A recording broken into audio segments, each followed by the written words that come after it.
welcome to the Now Debate. Jared Walters here with Richard Oliver. It's been a while, but since we've done a Now Debate and done a discussion on everything that's going on, and this Now Debate is definitely well overdue. Yeah, it is, yeah. Yeah, as you can tell by my face, we just had a bit of the giggles, didn't we? Yeah, we trying to record this. There's plenty of out there. So it has been one of them weeks. It has just been stressful. And we've kind of like needed to have this conversation kind of privately, but we're not having it privately. We're having it as part of the Now Debate, kind of our ongoing commitment to whatever, we get, we give it on to you guys. And we've always said we'd call it as we see it.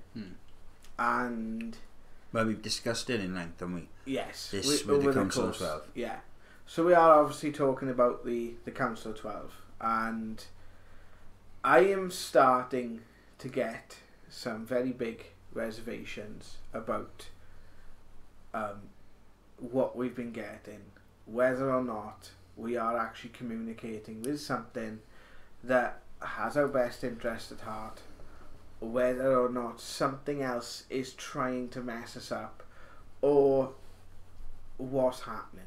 Because we put a video out about a week or so ago, well, it wasn't last week, it was the week before, from our Now Investigations 11, and we had a message saying about the solstice, and we keep being given these dates, and it's very vague and very hollow. There's some stuff that fits, there's enough that fits, there's plenty of good stuff in there, but the effect that it's been having on us personally has, excuse the dogs in the background, the effect it's been having on us personally has been quite difficult, and it's been testing, hasn't it? Yeah. Which we've said on numerous occasions, it's been testing. I think the time has come to put it to bed. Well, I mean, if we look back over the stuff we've had, like we've discussed, there's some of it's been so accurate. Yeah.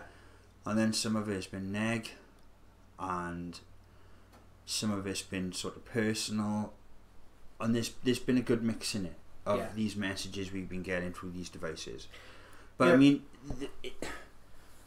I said this, how long ago did I say this? I thought there was something, I'm the one in the group that goes automatically from 0 to bed gone in like 3 seconds. Yeah. As you guys will notice on the live streams. The live streams we've done.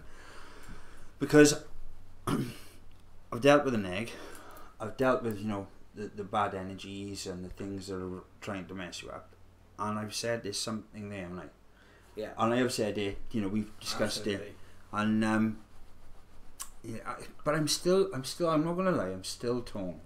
I'm still torn with the fact we've got stuff that's profound, and then we've got stuff that is sort of sending you down a funny road. Yeah. And you know what I mean? In the messages, they're telling you things and trying to get this message out there, and then some of it's making the good stuff we have. It's like putting it's tainting that as well. It's tainting it. Yeah. It's cool.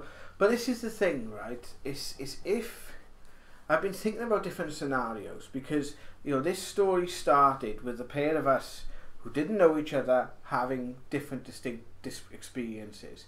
It started for us with that initial encounter in our house, and then obviously what Sam recounts as an abduction experience, of which they fully admitted. Now, that to me was very difficult to get, to grips with. For the simple fact is, you've just admitted to taking someone without their permission. Now, I should have reacted more to that than I did, because but the thing is, we've talked about this thing length. We don't know if it is without permission. Really, but she doesn't know. She doesn't remember giving permission, and that's got to count for something. It's got to count for something, whether or not. Do you know what I mean? Yeah. I mean, with all the cases we've done with abduction, none of them remember. No. It's only certain people that start to recall what's going on. Yeah. But yeah, I mean, we still don't know if it is unconsensual. Do you know what I mean? We don't know. exactly. But yeah, I know what you mean. Some of the messages, I mean, you had personal messages, I have. Yeah. And we've had the bigger messages, and now the bigger messages, you know, a lot of them are, you know, quite. They are right. You know, they bang on a lot of things. A lot of stuff that I've learned from this experience. There's a lot of stuff that's kind of felt empowering, but then there's a lot of stuff. It's as if initially it was kind of empowering, almost like I feel a bit like I've been led into a false sense of security. Yeah. And then as of August last year, we started getting these messages building, saying about May, which, to be honest, you know, I was making that documentary UFOs and the Bible Code at that point, and I was already thinking about we were already talking about May because of the alignment. So it's like, it kind of sounds prophetic, but in a sense, it could have just been echoing what we were thinking, because there was a lot of that big thing about that alignment is supposed to be like biblical and stuff, and we'd had the first, I think we'd had the first 6 live streams at that point. So we had an idea that Jupiter was supposed to go into retrograde for 9 months, and 9 months led you to May. And there are some very strange astronomical alignments going on, and there are some very strange earth changes going on. But it's like we did an event a few weeks back, and it started saying stuff then.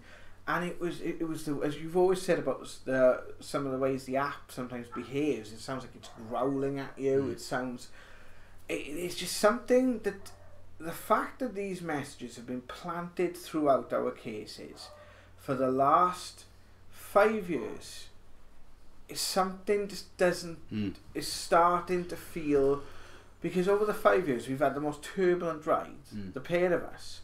And in fact, whenever we've tried to start something, it's always been really hard to sort of, you know, you think, is something actually having an effect? Did we do something? You know, is it the fact I said to you earlier, the experiences you had, were they actually completely different? And then whatever we were involved, or whatever came to us that night, or whatever was actually in our house, had kind of stuck around, because we'd never really told it to leave. Well, I mean, the thing is, it's the nature of the beast, isn't it? What we do. Yeah. I mean, we know we've always done cases, and we've come across some really bizarre stuff in our cases. I think it's more the fact it was trying something. It feels to me like something was trying to stop us doing stuff like that. Yeah, absolutely. Right? Because it was saying, because if you remember, we had a conversation with the K2 meter, and it said that be careful about the things we put out there.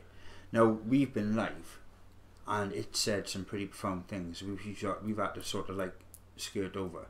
Yeah. Right, because it's live, and some of the stuff is brought up is quite, well, it's controversial. I mean, it's from our point of view, it's a little bit dangerous. Yeah. And so when it says stuff like that, if you notice on the videos, you see me start reacting. Yeah. Because I'm like, hang about now, you're putting us in an awkward position. Yeah. So I mean, just on that note, the fact he's been saying stuff like that puts us in a compromise sets me off. Yeah. But it's some, like they said, it's some of the other stuff. We've had profound messages, and we've had just normal personal messages, and both have sort of been skewered. Yeah. So I mean, yeah, there's something all right. If you feel like this after all this, there's something we've got to sort of take note on it. Well, I'm wondering what's been also stuck with me, is it a symptom of a much bigger problem? Because you get all these channeled messages. We're not the only ones to have contact with the Council of 12. You get these channeled messages that basically people put up on different websites and stuff, you know, and some of them really just really profound, and others are like sort of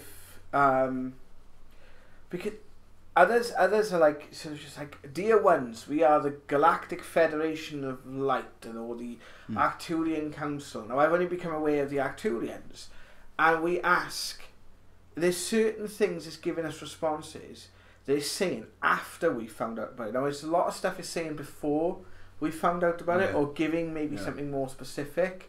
Like, for example, the one that always sticks in my mind, or two that stick in my mind, is in Chinese we were known as Fu Chi, and in a place like Israel, Bartholomew come, good news for the climbing, what will they think of next? You know, I've been researching these now for a year, and I have spent so much time on it. Well, we asked him where he was from, and he said that time he was from the lake where the mountains, and we researched all that.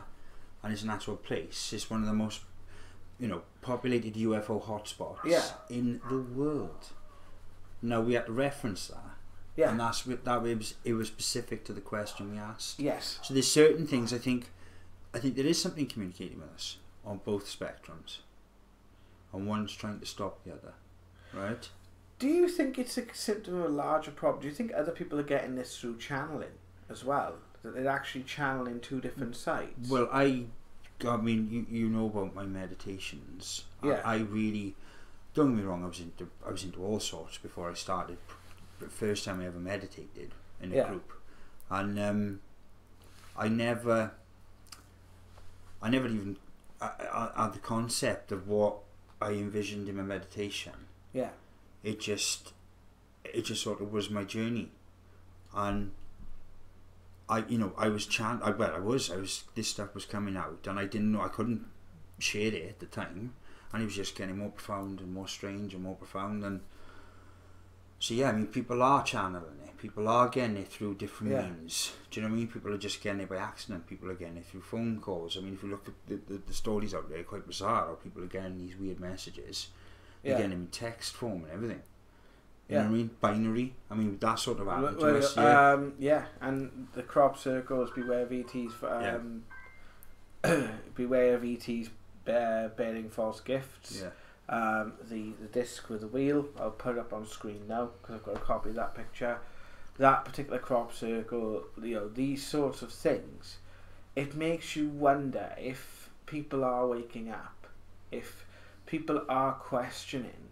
Then it's a bit like you kind of the biggest sort of comparison I can give. I had this dream, but remember the dream I told about the grand chess game, right? Yeah. I told you about that to do with Jeremy Corbyn and the Russell Brand phenomena. Like since 2009, since 2010. So basically after the UK general election, Russell Brand decided to go all alternative. It was all after this big phone call thing that was going on with the guy from Fawlty Towers.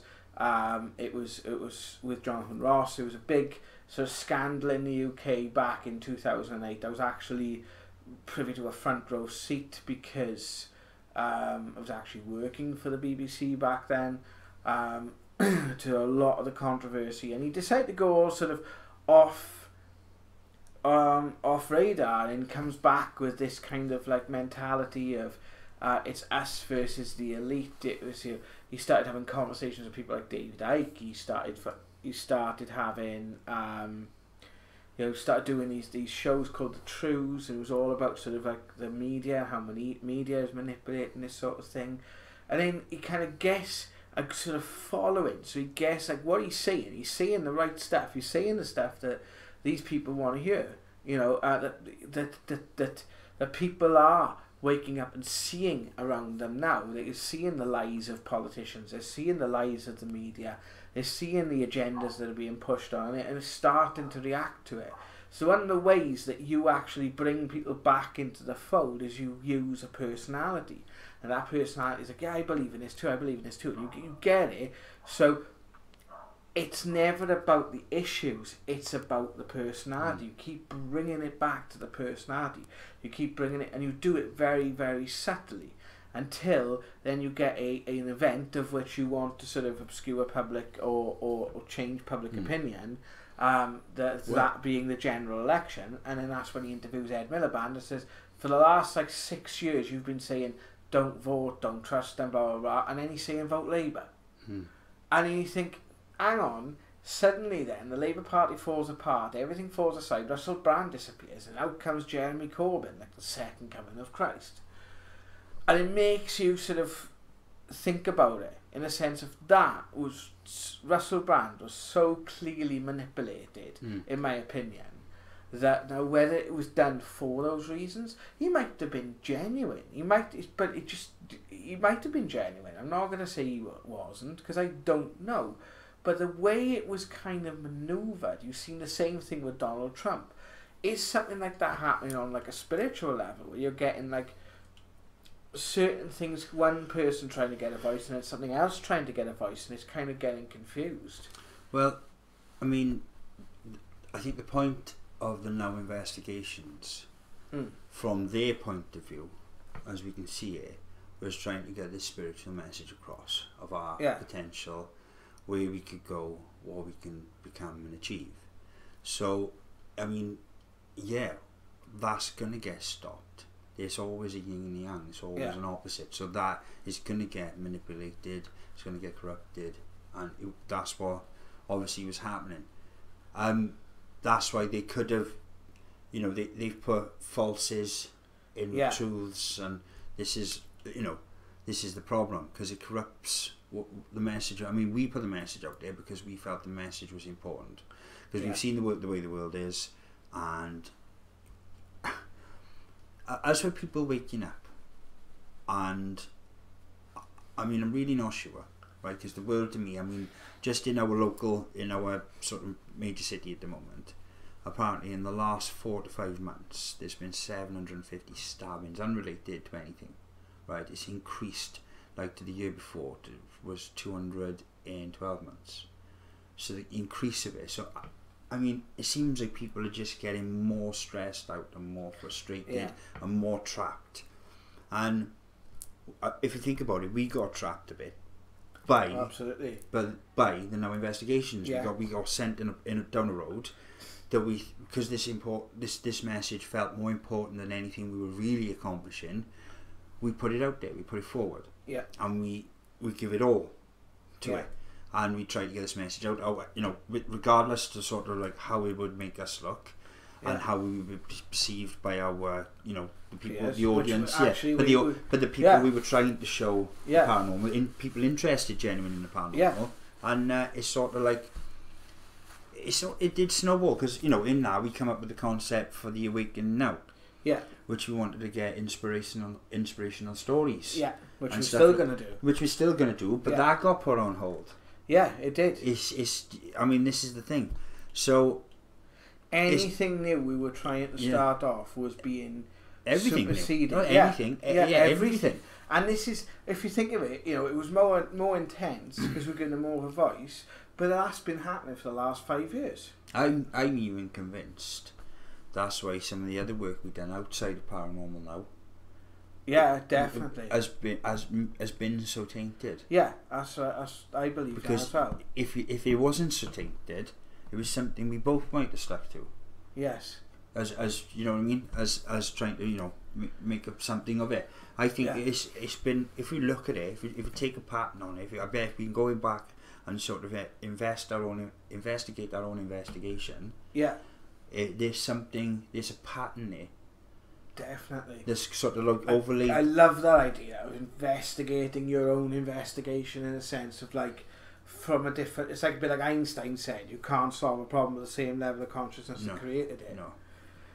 I don't know why this week it just hit me. There's no real reason why it really hit me this week. It's as if something just kind of opened the doorway and said, or just put a mirror up and said, have a look at that, because that's not what you want to be. And don't get me wrong, the feedback we've had from you guys in the audience is you guys watching the channel. We are going to continue with the channel. We are going to continue to investigate things. We are going to look into different things. Maybe I'd still like to do that pen Turk, because we're quite interested now from this point of view. If the message comes through, and I feel like it's gonna, we'll still put the message from this supposedly Council of 12 out there, but we just gonna not give it. I don't think we need to give it the energy we've been giving it. No, we need to just step back from it. I need to step back, definitely, and just let it be.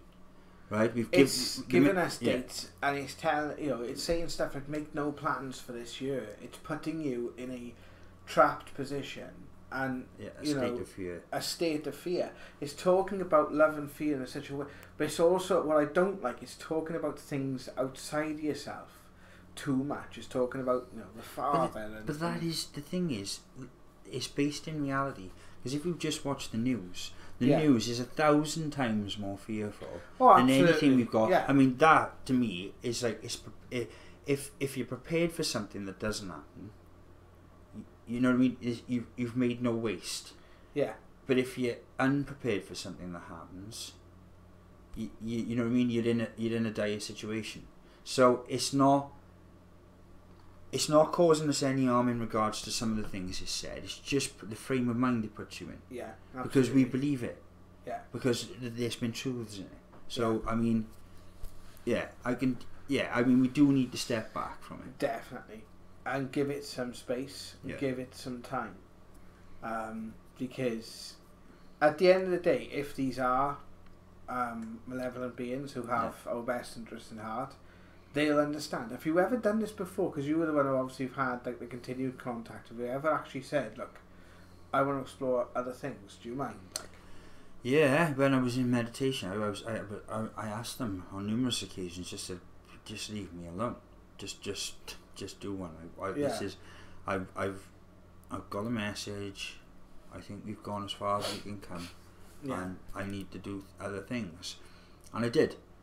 But they'd always still be there in the background every now and again, because I told you, I had, every time I meditated, something negative would come into my meditations. It was nearly every time. It was very rare I didn't have it, and it would just ruin things, and I would battle and fight, and it would be like chess. It'd be a battle of, like, it wouldn't just be like a battle. It would be like a battle of minds. Like, you'd have to think outside the box to try and get out of this situation or change the situation. Did you ever just try asking it what it wanted? Yeah. And it would just not answer. It would just cause stress. It would just blank that out. And Christ, I asked it all sorts of things. I mean, but I think it was important, looking back, and I hate the thought of that, because at the time I really wasn't happy by some of this, about it continuing for such a long period of time. Yeah. But I think it was necessary. It was necessary because the road I was going down, I was going to these investigations and just dealing. It made me deal with people differently. Yeah. It made me deal with people in a way that sometimes we look beyond. We just, you've got enough going on in your life, and then somebody else has got something going on in their life. Is that stuff they got going on as important or as the stuff you got going on?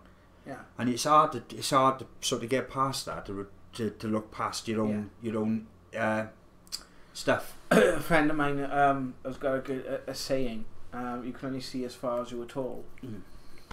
Yeah. So, it taught me to look at their situation over mine, which is, and so it did. It was a good. I suppose it was a good lesson. It was a good teacher, but in a weird way. Do you know what I mean? Yeah. But yes, like I said, how long is it? That's going back years ago. Yeah. How long this has actually been going on? So I mean, there's got to be a point where you come to, like what this video is about, is where you come to a point and say, is this enough and is enough? Yeah, definitely. We are going to carry on with doing, what we're going to do is going to put some of the older investigations up, a little bit more thoroughly researched, with the Council of 12 stuff sort of cut out, so we're going to focus on the other activity, give that a bit of centre stage. We have got a few other plans coming for the channel. We're going to continue doing the now news updates. Maybe take a look at some of the paranormal stuff going on in the world. We got some pictures to show you guys. We've got other sessions that we'd like to show you guys. And we are going to continue to bring you guys new content every single week. We needed to take this week as a bit of a break, just to sort of really digest the emotional place this was putting us. And yeah, it's time to sort of move on and to continue exploring in a different way, and I think that is a healthy thing to do. And I personally feel that you can follow something like this too closely, and you can get too drawn in. Yeah. And I think that is exactly, it was not, you know, it was a mistake to do that. We tried our hardest not to, but it was starting to happen. Especially this last couple of weeks, it was starting to sort of really get under our skin. And I think I'd like to get back to looking at the spirit side of things. Yeah. And really sort of draw a line into this and put it behind us. As for whether or not they were genuine or legit, we'll never know. We might never know. You know, we might not. At the end of the day, every story needs an ending, and perhaps for now, for us, you know, this is the ending.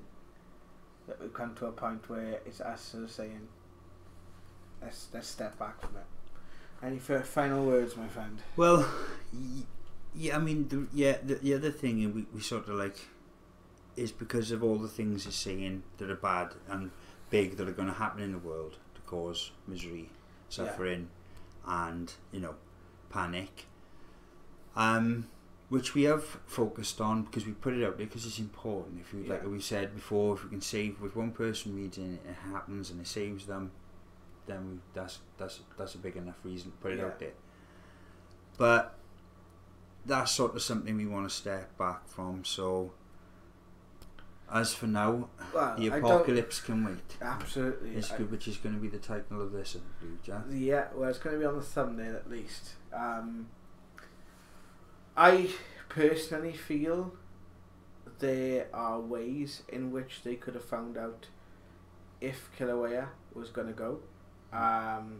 You know, it has been active since you have to bring yourself back down to ground level. You know, it has been active since 1982, so it was going to go at some point. Yeah. Is it going to be world ending? Probably not. I'm gonna put it out there and say probably not, personally. And if it is, there's not really a great deal us or anyone else can do about it. That's Mother Nature, you know. Our hearts do go out to those that have been affected, and I hope that no one really has been put into a place of fear because of the messages we've put out. I really hope that's the case, because it certainly put me in a very strange place. But I think, you know, whether or not some of it was there, a council of 12 that's looking after the affairs of Earth, I don't know. I really don't yet at the moment. We'll just have to wait and see what else happens. It is. Yep. Thank you guys for joining us on this Now Debate. I've been Jared Walters. I've been Richard Oliver. And you take care of yourselves. Take care, guys. Love and light.